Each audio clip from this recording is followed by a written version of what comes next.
ചങ്ങായിമാരെ, അപ്പോൾ ഇന്നലെ അങ്ങനെ വേറൊരു ന്യൂസ് കണ്ടിന്. ഞാൻ രാത്രിക്ക് ഇങ്ങനെ നോക്കുമ്പോഴാണ് കണ്ടത്.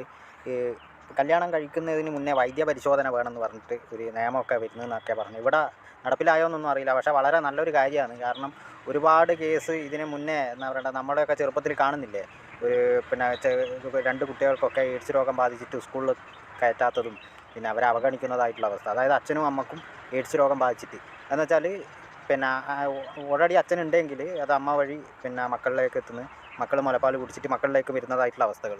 അപ്പോൾ ഇത് വല്ലാത്തൊരു അവസ്ഥയാണ്. കാരണം എന്ന് വെച്ചാൽ മെയിനായിട്ട് HIV മരുന്ന് കണ്ടുപിടിക്കാത്തതുകൊണ്ട് ഇതേപോലെയുള്ള ഇഷ്യൂസൊക്കെ വളരെ ശ്രദ്ധിക്കേണ്ടതാണ്. കാരണം ഒരാൾക്ക് എയ്ഡ്സ് രോഗം ഉണ്ടെങ്കിൽ തന്നെ അത് പറയൂല, അത് പറയാണ്ട് കല്യാണം കഴിച്ചിട്ട് മറ്റുള്ളവരിലേക്ക് അത് സ്പ്രെഡായിട്ട് അവരുടെ ജീവിതം ഇല്ലാണ്ടാവും. അപ്പോൾ മെയിനായിട്ടുള്ള കാര്യം അതാണ്, വൈദ്യപരിശോധന, HIV ടെസ്റ്റ് ചെയ്യുന്നത്. അപ്പോൾ പല യുവാക്കൾ മാത്രമല്ല, ഒരുപാട് പേര് ഈ ലാബിലൊക്കെ പോയിട്ട് ടെസ്റ്റ് ചെയ്തിട്ട്, അതായത് അറിയാമല്ലോ, ഈ കള്ളവെടിയൊക്കെ വെക്കാൻ പോയിട്ട് പണി കിട്ടിയിട്ട് ജീവിതം ഇല്ലാണ്ടാക്കുന്നൊരവസ്ഥ. അതായത് 5 മിനിറ്റിൻ്റെ സുഖത്തിന് വേണ്ടിയിട്ട് ഒരു ലൈഫ് മൊത്തമായിട്ട് കളയുന്നൊരവസ്ഥ. HIV വന്നാലുള്ളവർ ബുദ്ധിമുട്ട് അറിയാമല്ലോ നിങ്ങൾക്ക്, ജോലി സ്ഥലത്ത് അതേപോലെ മറ്റുള്ള എവിടെയും നമ്മളെ ഒരു വേർതിരിച്ച് കാണുക ചെയ്യുക. പണ്ടുള്ള കുട്ടികളുടെ ആ ഒരു കാര്യമൊക്കെ അറിയില്ലേ നമുക്ക്. മുന്നേ ഞാനൊക്കെ ചെറിയ ക്ലാസ് പഠിക്കുമ്പോൾ ആ കുട്ടികളെ അവഗണിച്ചിട്ടൊക്കെ ഉണ്ടായി. അവരെ പേര് ഞാൻ പറയുന്നില്ല, കാരണം ആ പേര് പറഞ്ഞിട്ട് നമ്മളവരെ ഒരു ഇതാക്കാൻ പാടില്ല. അപ്പോൾ ഞാൻ അങ്ങനെ ഒരു ഉണ്ടെന്ന് പറഞ്ഞതാണ്, കാരണം അവരുടെ അച്ഛനമ്മമാരിൽ നിന്നാണ് അത് പകർന്നത്.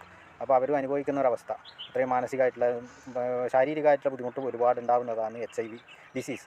അപ്പോൾ കല്യാണം കഴിക്കുന്നതിന് മുന്നേ ഇത് അറിഞ്ഞു കഴിഞ്ഞാൽ വളരെ സുഖമാണ്. കാരണം അവർ രക്ഷപ്പെടും, കഴിക്കുന്നവർ രക്ഷപ്പെടും. ആരെങ്കിലും അസുഖം ഇരന്ന് വാങ്ങില്ലല്ലോ. ഇതുപോലത്തെ അസുഖങ്ങളൊക്കെ ഇരന്ന് വാങ്ങിയാൽ പിന്നെ നമുക്കൊരു രക്ഷയില്ല.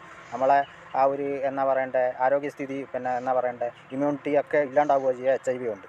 അപ്പോൾ മെയിനായിട്ട് ഇതിൽ നിന്ന് രക്ഷ നേടാൻ വേണ്ടിയിട്ടാണ് കല്യാണം കഴിക്കുന്നതിന് മുന്നേ ഇങ്ങനെ വൈദ്യപരിശോധനയൊക്കെ നടത്തുന്നത്. വളരെ അത്യുത്തമമായിട്ടുള്ള കാര്യമാണ്, അത് നടത്തുക തന്നെ വേണം. ഇവിടെ അത് കൊണ്ടുവന്നാൽ അത്രയും കാര്യമാണ്. കാരണം കേരളത്തിൽ HIV കേസ് ഒരുപാടെണ്ണം ഉണ്ട്, ഒരുപാട് വരുന്നുണ്ട്. അതേപോലെ തന്നെ അതിനൊന്നും മരുന്നൊന്നും കണ്ടുപിടിച്ചിട്ടില്ല. സോ നിങ്ങൾ ദൂര സ്ഥലത്തൊക്കെ പോയിട്ട് ഇതിനൊക്കെ ആയിട്ട് ഈ ലൈംഗിക സുഖത്തിന് വേണ്ടിയിട്ട് ഓരോ സ്ഥലത്തൊക്കെ പോകുമ്പോൾ വളരെ ശ്രദ്ധിക്കണം. കാരണം അതിൻ്റെ ഒന്നും ആവശ്യമില്ല. കാരണം മനുഷ്യന് കൺട്രോളാണ് അത്യാവശ്യം. കൺട്രോൾ ഇല്ലാത്തവർ പോയിട്ട് ഓരോ പണി പണിച്ച് കൂട്ടും.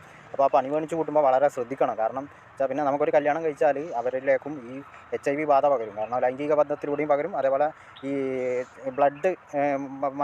ബ്ലഡ് കൊടുക്കുമ്പോൾ ഇതേപോലെയുള്ള അസുഖങ്ങളൊക്കെ ഉണ്ടാകും.